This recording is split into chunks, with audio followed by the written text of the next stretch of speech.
ഇന്നലെ ഒരു സംഭവം ഉണ്ടായി.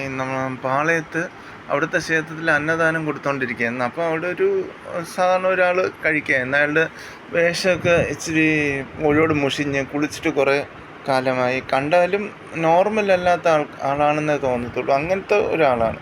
ഞാൻ ചുമ്മാ വെറുതെ നോക്കി നിന്നപ്പം പുള്ളി ചോദിച്ച്, കഞ്ഞി കുടിക്കുന്നില്ലേ, കഞ്ഞി അവിടെ കൊടുക്കുന്നുണ്ടെന്ന്. പക്ഷെ അയാളെ കണ്ടാലൊരു മാനസിക അസുഖമുള്ള ഒരാളായിട്ടേ തോന്നുള്ളൂ. പക്ഷെ സംസാരമെല്ലാം നോർമലായിട്ടാണ് തോന്നിയത്.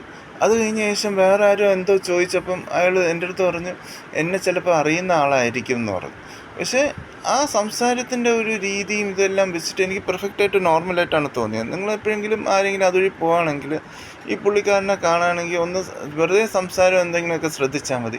ഫുൾ നോർമലായിട്ടാണ് തോന്നുന്നത്. പക്ഷേ അയാളുടെ വേഷമാണെങ്കിലും മുടിയാണെങ്കിലും എല്ലാം കണ്ടാൽ നോർമൽ അല്ലാത്ത ആൾക്കാരായിട്ടേ തോന്നത്തുള്ളൂ. ഇതുപോലെ തന്നെയാണ് ചില മെൻ്റൽ ഹോസ്പിറ്റൽസിലൊക്കെ. ചില ആൾക്കാർക്കൊക്കെ നോർമലായാലും അവർ തിരിച്ച് വീട്ടിൽ പോകത്തില്ല. കാരണം എന്ന് വെച്ചാൽ അവിടെ വീട്ടുകാർ അവരെ തിരിച്ചെടുക്കത്തില്ല, അല്ലെങ്കിൽ അവർക്കത് നാണക്കേടായിട്ട്. അങ്ങനെ ഞാൻ കേട്ടിട്ടുള്ള ഒരു സംഭവമാണ്. ഒരുപാട് ആൾക്കാർ നോർമലായിട്ടും തിരിച്ചും അതേ മെൻ്റൽ ഹോസ്പിറ്റലിൽ തന്നെ കഴിയുന്നു എന്നുള്ളതാണ്.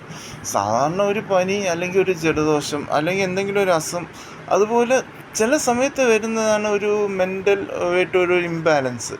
അത് ചിലപ്പം സമയം അനുസരിച്ച് മാറും, അല്ലെങ്കിൽ അത് ശരിയാവുകയും ചെയ്യും, അല്ലെങ്കിൽ എല്ലാ സമയത്തും അത് വരണം എന്നില്ല. എൻ്റെ ഒരു അഭിപ്രായത്തിലെന്ന് പറയുന്നത്, ഇങ്ങനത്തെ ആൾക്കാരെ നമ്മൾ ഒരിക്കലും ഒരു ആ കാറ്റഗറിയിൽ തന്നെ എപ്പോഴും പെടുത്തണം എന്നില്ല. സാധാരണ ഒരു ശരീരത്തിന് വരുന്ന ഒരു അസുഖം അതുപോലെ തന്നെയാണ് മനസ്സിനും ഒരു അസുഖം വരും എന്ന് മാത്രമേ നമ്മൾ ചിന്തിക്കാവൂ. അത് സമയമാകുമ്പം അത് ശരിയാവുക തന്നെ ചെയ്യും. ഈ റോഡിലൊക്കെ ചില സമയത്ത് ഒത്തിരി ആൾക്കാർ നമ്മൾ നോർമൽ അല്ല എന്ന് തോന്നുന്ന ചില ആൾക്കാർ ബിഹേവിയറൊക്കെ ശ്രദ്ധിച്ചാൽ അവർ ചില സമയത്തൊക്കെ നോർമലായിട്ടാണ് ബിഹേവ് ചെയ്യുന്നത്, ഒരു കുഴപ്പമില്ലാതെ.